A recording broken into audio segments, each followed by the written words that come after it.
Hey, what's up, YouTube? It's Richie from Boston. It's the 5th. It's October. It's the year 2020. And this is my third time trying to make this video. Every time I try to post this video, there's no audio, which makes no sense at all because I know how to do this, basically. At any rate, I'm going to try to lay this out as succinctly as I possibly can so you can understand this. And I'm not talking to you, the people that get it. I'm talking to you, the people that don't get it. You know what I mean? I posted a video yesterday. One of the first comments is, so do you think Trump's lying? It's like, I thought the entire video explained that, but apparently not, okay? Take a look at this, because even a 12-year-old figured this out. And I'm going to show you this, but look at this first. This is the mainstream. Oh my goodness, White House press secretary infected. Donald Trump didn't tell people that he was sick. He waited. The confusion and the presidential debate, what to believe, blah, blah, blah, blah, blah. And then simply go here. This is what they tell us is the authority on all this. The Center for Disease Control, which is a privately owned company, but let's just look past that. Center for Disease Control, COVID-19. Let's scroll down. There's no funny business. There's no editing. Let's look at their numbers for the fatality rates. This is from the Center for Disease Control. So the mainstream, oh no, infected, positive test, confusion. Center for Disease Control. Even at Donald Trump's age, there is a 0.028% fatality ratio in all these scenarios. There's a 0.5% chance. Richie, if you go outside today, there's a 0.054% chance you'll die, which means it's going to be the best day of my life. Do you see what I'm saying? This is MK Ultra. This is mind control. They're all in on it. President Donald Trump is in on it. And do you know why I can say that? Because they're all related. There is no election. There's selections. How do you think, how in a million years did we get presented with reality show billionaire, super friend of Jeffrey Epstein, presented to us as a man of the people, someone that's going to make America great again, somebody that can relate to you and I? That still blows me away, but that is mind control. It's magic. Seriously. These dudes are all related. On the School Watch tonight, the story of a seventh grader from Salinas who claims to have made a major discovery about President Obama. She and her grandfather say that President Obama is related to all but one U.S. president. We get more tonight from Action News reporter Felix Cortez, who's live in our Salinas newsroom. Well, Dan, the youngster spent the summer, really all summer, tracing the family tree of our presidents. Her conclusion that all the presidents, with the exception of one, share the same grandfather. Well, first we start off with George Washington at the top, and then it goes to John Adams, Thomas Jefferson. 11-year-old Bridget Dovigneau says she's made a first-of-its-kind discovery that President Obama and all the presidents before him, with the exception of one, are related and descendants of a former king of England. No, they are all cousins, Oh, and they're grandsons of John Lackland. Dovigneau says she spent countless hours on the internet over the summer researching the lineage of our presidents, a project that started with her trying to trace her own family tree. But I'm the first historian to do all the presidents. I'm very glad I got this done, and I think it will turn out to be a success. The Monte Vista Christian seventh grader has written President Obama to tell him the presidents before him are his cousins. She hopes to present this family tree chart personally to the president.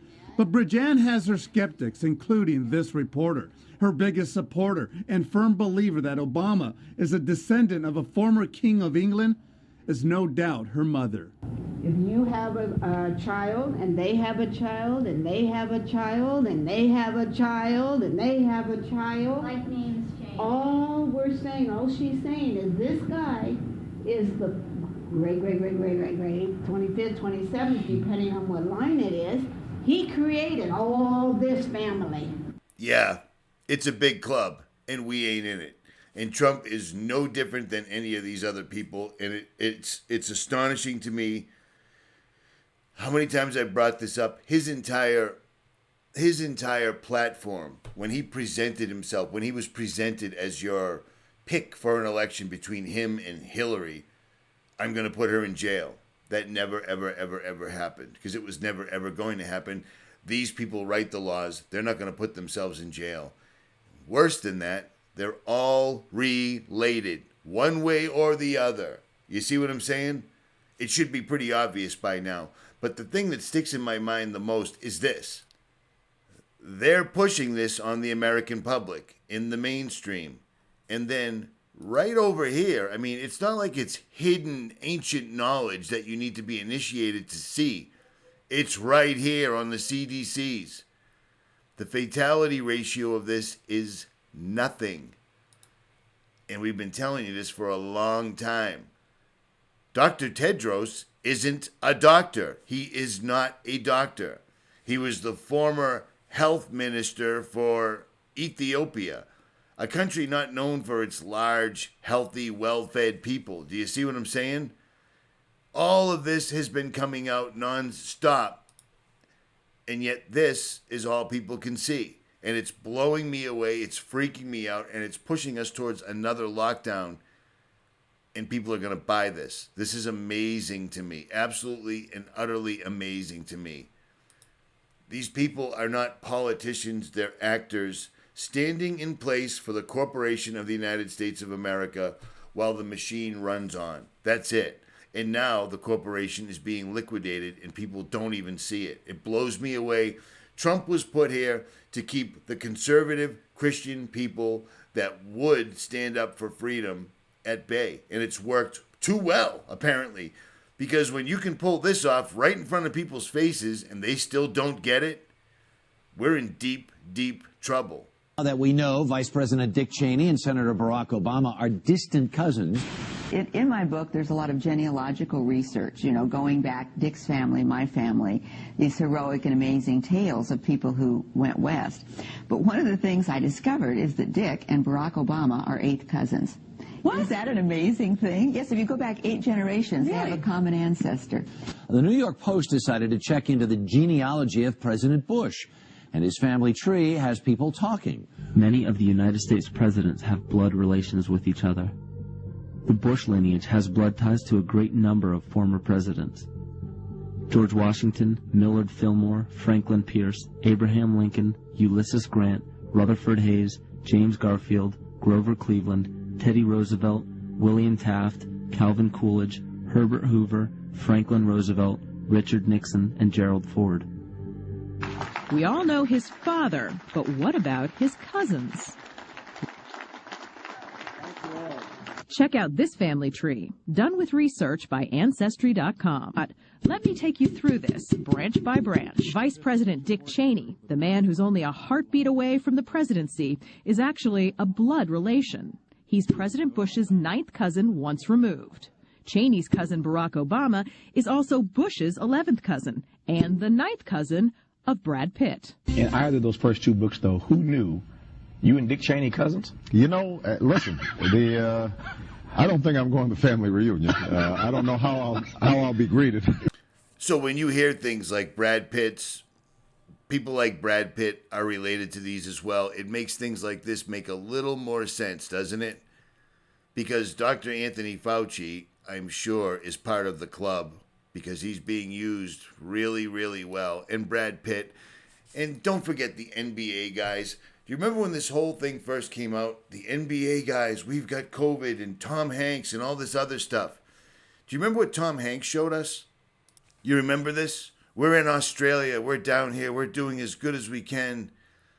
We were tested and found to be positive for the coronavirus. Blah, blah, blah. We're just eking through and hoping that we'll be cured from this deadly disease. And then he puts this up. My wife has won 6 straight hands and leads by 201 points, which is really, really strange. And then shows his favorite typewriter. Just coincidentally enough, has the word Corona on it 3 separate times right there. And my wife is leading by 201 points. 201, what could he possibly be referring to? Oh yeah, this thing that happened exactly 2 months before this entire thing went live. The tabletop exercise hosted by Bill and Melinda Gates, John Hopkins, and the World Economic Forum. Now, you've heard of the World Economic Forum, I'm sure, because during this time that we find ourselves gripped by this pandemic where people are dying left and right, the bodies are piling up in the street, the World Economic Forum says, well, right now is the time for a great reset, where we reset the entire country. We basically bring in Agenda 21. And if you recall, this channel right here was the first time you heard COVID and Agenda 21 before they came out. That's a fact. That is an absolute fact. But back to Mr. Trump. This guy is one of them. Straight up, pure and simple, no two ways about it. He's one of them. He's not here to play 3D, 4D, 5D chess. He's simply here to watch America be completely deconstructed. That's exactly what's happening, and they warned us about this. Right here on the Economist cover, like they always do. Trump sitting on top of the world on the Judgment Tarot card, tilted towards the tower with the world in the background, holding the amulet and the scepter, the last president of the United States. And this is how they make it happen. He's not for us. He's not for us. I'll leave links below so you can watch and see for yourself how all the presidents are completely related. This isn't a democracy, and it was never supposed to be. This was supposed to be a republic. We could have kept this country if we kept this country, but we didn't. We fell into convenience. We fell into television, entertainment, all of this. It's right in front of your eyes. I don't really know what else I can possibly show you to make you understand this. Infected with a disease where you literally have more of a chance of dying peeling an orange than you do getting COVID-19. But I'm out.